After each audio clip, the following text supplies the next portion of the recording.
It's Spring Trends, trending people right here on Western Spring Television, and this is where we'll talk about everything that is trending on social media. Of course, what's trending, who's trending, why they are trending, and reactions from different quarters. My name is Evelyn Ohiolei, and it gives me great pleasure to welcome you on board for another edition, the Tuesday edition of Spring Trends.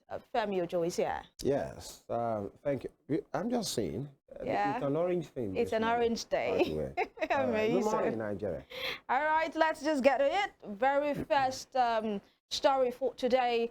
There was a meeting that actually had to do with the federal government, subnationals, and private stakeholders.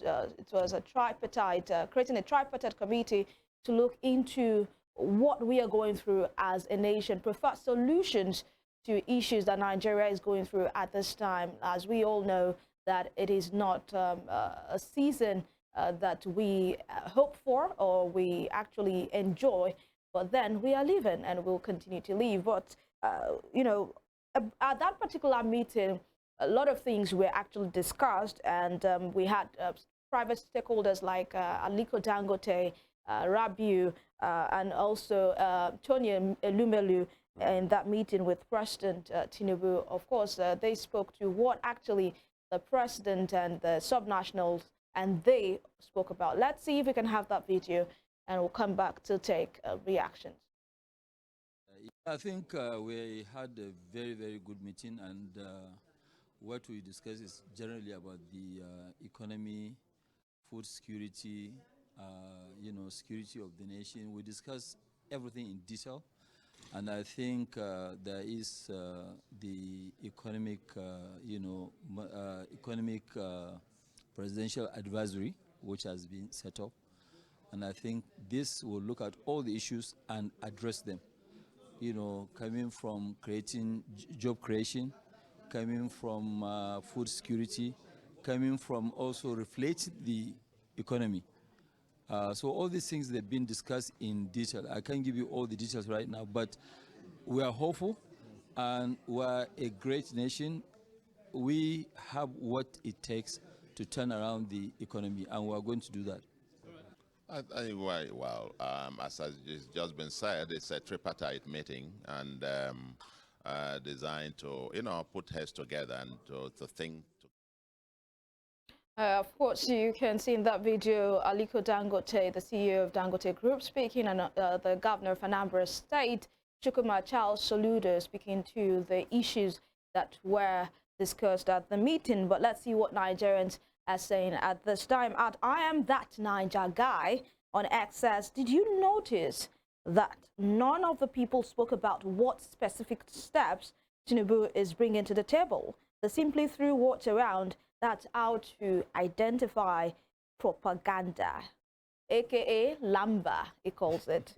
And that Ohiolei 86 says the same people who have been advising past presidents are on it again with the present.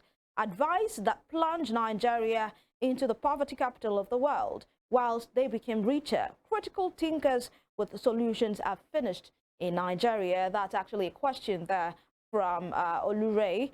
And at Naira Exchanger says, how many cooks does it take to spoil the broth? My people, there are too many people involved in fixing the economy disaster. This will lead to confusion and ultimately a negative outcome. What we need is clear leadership and an effective decision-making process to avoid chaos. That's why you need a leader that understands the issues. Think about it this way. You are in an exam and 100 people are giving you answers at the same time. You know, go pass. We move, it says. Femi, I would like to take your thought on this, especially with this very last guy saying that too many cooks spoil the broth. But if you look at it at another angle, that says in a multitude of counselors, safety is guaranteed. So which one is it? That's a Bible verse. The multitude of counsel, there is safety. Yeah, so okay. Which one is it? That or this? Too many cooks spoils the broth.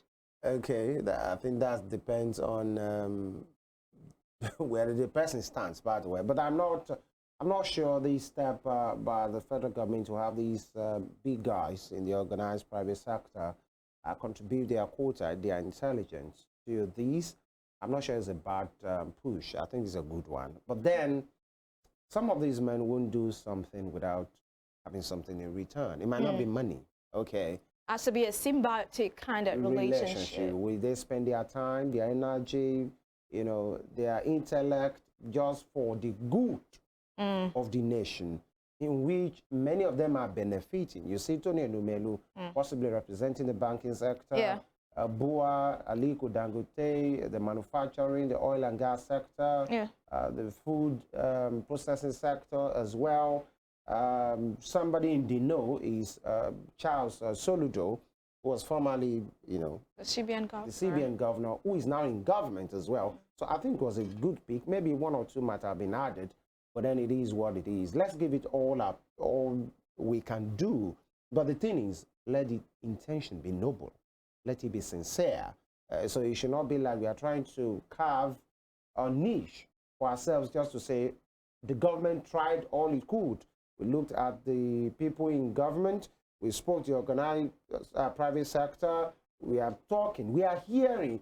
So that it won't just be like playing to the gallery and it will still be the same. Because many persons saw their lineup and they still feel it's the same people. I mean, look at what Olure said. The same people that have been advising the past presidents are still the same people. Past presidents. They are the same, I don't want to say oligarchy. You know, the oligarchs, the money bags, the people who are friends with people in the government, which is not a bad thing, by the way, but it speaks to the intent, and there should be timelines to these deliverables. It should be a deliverable, not just having a committee that will just speak and speak.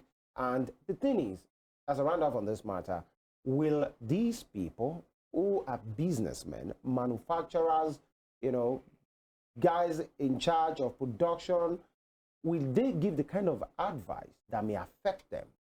You know, the kind of business that they do.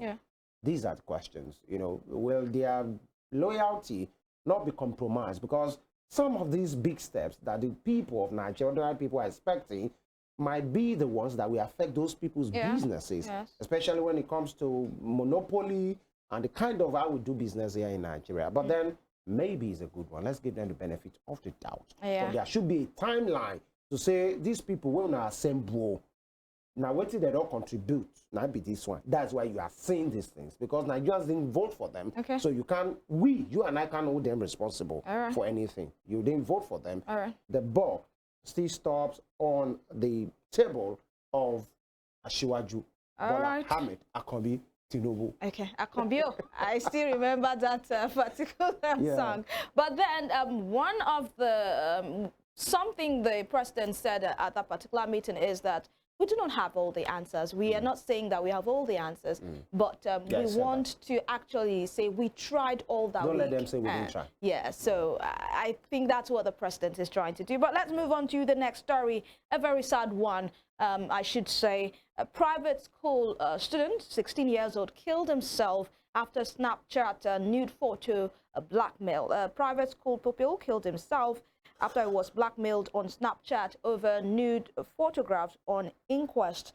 An inquest has heard Daniel Day Always, that's his name, is 16 years old, and he represented Wheat Gift School, Croydon, at rugby and football, and hoped to study economics at Cambridge after achieving straight A's. So we should say that this is actually not just any student. This is one that had a future, that had, you know, a future. And of course, a popular blog in Nigeria actually brought out that headline, presented a headline as 16-year-old UK-based Sinhalese student ended all after being blackmailed by Nigerian Yahoo boys. And this didn't actually go down well with a lot of people. Why do you have to profile? Why do you have to actually identify the people, the guys, as Nigerians? But let's see what reactions on X at Ninja_NG.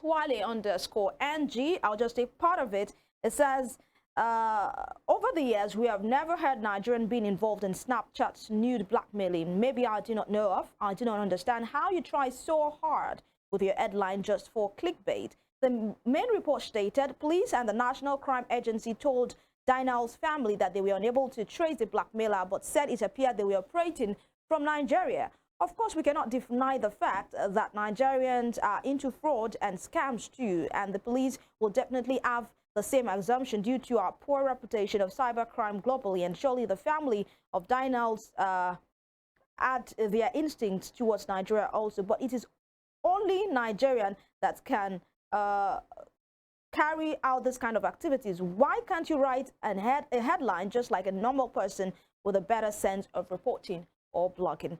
And at Tare Otuke Kennedy, Tare Otuke Kennedy says, if the police said it appears to be coming from Nigeria, that's not an assumption. They have run some addresses and some cybersecurity staff and traced it to Nigeria. So please, the post was correct. Yahoo is a menace in our country's name.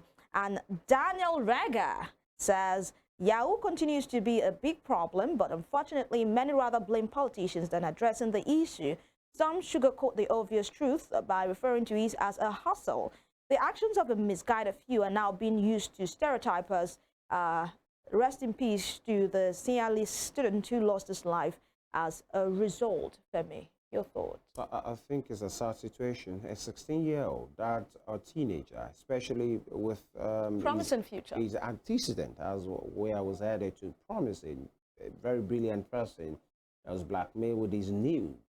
Okay, if I'm correct, it's a bad thing. Now, the coloration of the fraudsters being identified as Nigerians is another thing, because sometimes, you know, semantics and outlook, optics, maybe sometimes it can look like it's fraud, or, you know, we call it Yahoo around here. Yeah. It's only done in Nigeria. It's not only done in Nigeria, but that doesn't absolve us that we have some unscrupulous elements who would always do that to give the country a bad name. But it's not like that's Nigeria identity. But it's a sad situation, by the way, because there are so many online platforms, especially when it has to do with finances, that have delisted Nigeria from it. You won't see your country's name inside. Or even see your country's names. There are places you get to and you'll be able to proceed. And that's why people want to make some conversations, they choose another country. I mean, some transactions rather. And it's a very bad thing. Culpability should be returned to where it belongs. Those guys should be traced. Nigerian Yahoo, maybe it sounds like a stereotype, but then it is what it is. But people are only feeling that Instablock is they are domiciled in Nigeria, hopefully, by the way. So they should do better, not to, to soil the Nigerian name further. And that's it. And then for the people that, we always snap everything, record everything. I think we should be able to learn further, especially if you use all these iPhones. Your images, your document is not only on your phone. It's in the cloud. Some guys can just hack it, and you have your, secrets there. But it's a sad situation, by the way. And that's cyberbullying. Yeah, something about Snapchat. If you are not careful, you take a picture and you wouldn't know when you already sent it. So sometimes you see a lot of people, they upload or they post something on Snapchat and immediately they delete it because this is not what they wanted to post it. Or they just wanted to have the picture for themselves, but some way, somehow it got into Snapchat and someone already has it. That's it. I think we had something like that with Tiwa Savage the other day, and also Cross. These are stuff they didn't want to post, but some way, somehow it got on Snapchat. But of course, the stereotype has to stop about Nigeria. Nigeria is not just about internet fraud. There are great people in this nation that are not into fraud. Let's just move very quickly to the next story. Yes, we are coming from a sad one to a happy one. What's going on in Aba in Abia State? As we know, the geometric power plant is fully operational, and 7 local government areas in Abia State are officially enjoying 24 hours power supply. It's great news for Nigeria, great news for the Southeast. And at King Olas says this means it's possible for all states. It's just a matter of choice from the governors. At Gabriel_Bolatit says, congratulations to the people of Aba. Hope the electricity bill will be fair and the people will also pay promptly, as this is an off-grid power supply. And at Alofuna 1 says, impressive. Indeed, Nigeria can be great, and a great Nigeria is very possible. All we need is dedicated leadership. Congratulations to India, Abia Your thoughts? I Mazi, think Femi. that's Chuku Femi there. And so I'd like to say congratulations to the Abians, especially we learned was going to start in Aba, by the way. But it's a good thing. And this gives credence to the fact that if we want to do it, it's achievable. It's not that difficult. It's just the willpower. You know, people do this, companies do this. So to the state governor in Abia there, and I think he has done well for him. That's Alex Oti, by the way. Kudos to him. We hope it will be maintained. And in a kind of way, we hope the people too will cooperate to pay. Yes. You will, if you are enjoying premium service, you will have to pay for premium. These are the issues, so that somebody will not go and be bypassing. These are the issues. Or people in charge of enforcement will even be teaching you how to bypass. These are some of the things we see to say, okay, you're supposed to be paying 20K, or they give me 5K every month. No wala. And the moment that company, you know, transfers that person away from that place, another person comes, is either that corruption continues or the person will now open the books to say, you are owing 155,000. You say, how? It's because you have not been paying, you have just been giving tidbits to these guys. These are the issues. But to enjoy premium power supply, you will have to pay. Some guys are doing it at Magodo in Lagos State, but they are not using the same unit that you and I are using because it comes at a price. All right, so when the leaders do what they are supposed to do, the citizens also should cooperate with them and do their own part. We'll move on to the next and final story for this morning. Nysc will learnt has barred core members from posting camp activities on social media. Very quickly, we'll take reactions at Reese_channel says NYC is about promoting culture. There is nothing wrong with posting online, no be secret cult. Everyone has right to expression, but unago they defend nonsense every time. They go soon begin maltreat people for the camp and ban you from posting for the world to see. I felt I read that pigeon in an English way, but then just bear with me. At Badmus_Uthman says, because of the girl that posted the rubbish food they were serving them. And at Zona_Big says, instead of planning on increasing allowance, they are banning what's none of their business. Femi, what do you think? You know, NYC is considered paramilitary to some extent, and not military. Not military, but then what do you think? It's not a secret, by the way, and it's not a concentration camp. Is orientation camp. Let's start from the orientation camp. Okay, we are even talking about camp activities. It's 21 days or 20 days or thereabout. I think if the NYC are not having anything to hide, there's no reason for you to say they should not post. By the way, I agree that there should be limits. I'm a person of, you know, everything has a limit. You have freedom. If the person is not recording your, you know, important meetings, the executive meetings, camp rules and the rest of the thing, or things that could jeopardize the camp security. Anything beyond that, I'm having a match pass. Why shouldn't I do that? Or I'm having a conversation or having some activities. There was a lady that actually posted the kind of food they were served. You and I know what kind of, but by the way, I served in Oyo State, and the cook at the time in Oyo State was actually, I don't know her name right now, but she did a fantastic job. I mean, we had the best meal while in serving in Oyo State. I mean, for what we have heard about camps, you know, we had great, on Sundays you can be sure of your chicken and jollof rice, and it's, you know, very, very delicious. Chicken is like this. So no, it's not. The ones I served in Delta, it's a local camp to be precise. And these are some of the issues. So this lady actually recorded the kind of food they were served, and really, that kind of food, you can't even serve it to a dog. Maybe that was what triggered this action of the NY. Are they supposed to do that, or just to, you know, tell the cooks or to find out what's happening? I mean, do their investigation why human beings have been served that kind of food. These are the, and you know, the way we do things around here, instead of tackling issues, we rather walk around it or cancel it or blame the other people. The issue is you have a budget. When I was filling my NYC this thing, you know, requirement, they ask for your waist size, they ask for your shoe size, they ask for your neck size, they ask for everything. And when you get to camp, none of these things matter. They just tell you go to one place and carry I whatever. have size 36. Who has size 42? That's the way it works. And you are given size 50, and then you now be narrowing down. Okay, I have 48, bring it. I have 42, bring it. Then you do exchange. Sometimes you might be unlucky, you might not get. Yes, These and you are have the to wear issues. that. So they should put their act together. They ask for your waistline. Do you get there and then see your name, written on a particular package to say, this is Femi Ojo, this is Evelyn?